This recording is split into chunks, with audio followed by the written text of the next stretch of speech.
ശ്രീനാരായണീയരെ.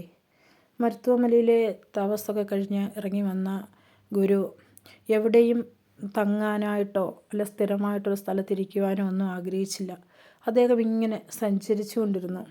സഞ്ചരിച്ച കൂട്ടത്തിൽ കന്യാകുമാരി, കുളച്ചൽ, പൂവാറ്, കോവളം, ശംഖുമുഖം, അഞ്ചുതെങ്ങ് അങ്ങനെ ആ സഞ്ചാരത്തിൻ്റെ പാത നീണ്ടുകൊണ്ടിരുന്നു.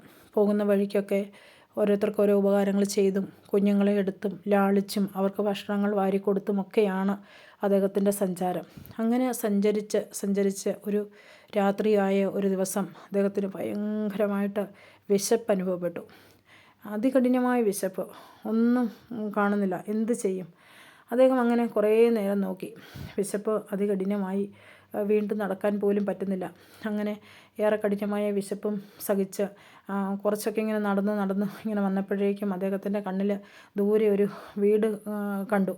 എന്നാൽ അവിടെ ചെന്ന് ആരെങ്കിലും ഒന്ന് വിളിക്കാൻ ഓർത്തപ്പം അവരെ ബുദ്ധിമുട്ടിക്കണ്ടെന്ന് തന്നെ ആ നിമിഷം തന്നെ ഓർത്തു.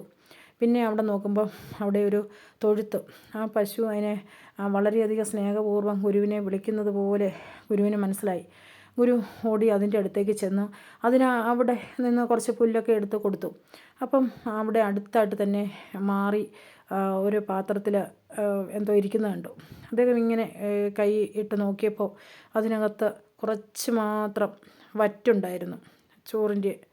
അദ്ദേഹം അത് ഇങ്ങനെ കൈ കൊണ്ട് കോരിയെടുത്തിട്ട് അദ്ദേഹം പുതച്ചിരുന്ന പിന്നെ പുതപ്പ്, ആ ടവല് അത് വെച്ച് അദ്ദേഹം ആ വറ്റെല്ലാം അതിലോട്ടിട്ടിട്ട് പിഴിഞ്ഞ് ആ വെള്ളമെല്ലാം കഴിഞ്ഞിട്ട് വളരെയധികം സ്വാദോടുകൂടി തന്നെ ആ വറ്റെല്ലാം അകത്താക്കി കഴിച്ച് വിശപ്പൊക്കെ വിശപ്പ് മാറിക്കഴിഞ്ഞപ്പം അദ്ദേഹം വളരെയധികം കൃതജ്ഞതയോടുകൂടി തൻ്റെ വിശപ്പ് മാറ്റിയ പശുവിനോട് നോക്കി സ്നേഹത്തിൻ്റെ ഭാഷയിൽ അദ്ദേഹം അതിനെ തലോടി. അതിനും മനസ്സിലായി ഗുരുവിന് വളരെയധികം സന്തോഷമുണ്ടായെന്ന്. ആ പശുവിനും വളരെയധികം സന്തോഷമായി.